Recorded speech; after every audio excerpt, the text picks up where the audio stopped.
what the suicide and homicide and just the rates of depression, and accidental deaths due to overdose are going to look like in the future. It's going to reach epidemic proportions. It's already, the statistics are already alarming, and yet nobody's sounding any alarm bells. Parents have to intervene. We have to stop giving our kids free access to social media and phones at young ages. They are not ready for it. Their minds cannot cope with the dopamine. They can only have it up to a certain hour, and you take it away. They're children. You can take the phone away. We've got to intervene as parents. But as companies, we now have to deal with the influx of kids that are coming into our companies with addiction. Watch, I see it all the time. Walk through any office.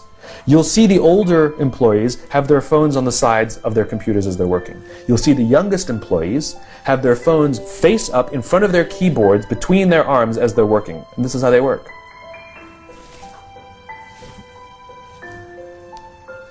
And the science is alarming. They did experiments on mice where they did the multitasking. They put flashing lights to mimic going from the computer to the cell phone, the computer to the cell phone to the TV. The mice that were exposed to the changing lights, it took them 3 times longer to solve a maze than the mice that weren't, and the damage was permanent. There is a subconscious reaction to these devices when we use them, okay? What if I were to hold my phone while I'm talking to you? I'm not checking it, it's not buzzing, it's not beeping, I'm nothing, I'm just holding it. Do you feel at this moment that you are the most important thing to me right now? No, you do not. Because there is a subconscious reaction we have to the device. When it is out, it makes the people around us feel that they are less important.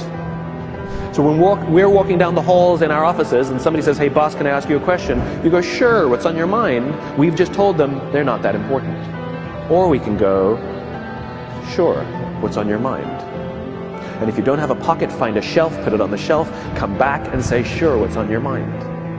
When we show up to a meeting, or a lunch, or a dinner, with our colleagues, our clients, or our friends, or our families, and we put the phone on the table, we have announced to everyone in the room that they are not that important to us. And by the way, putting the phone upside down is not more polite.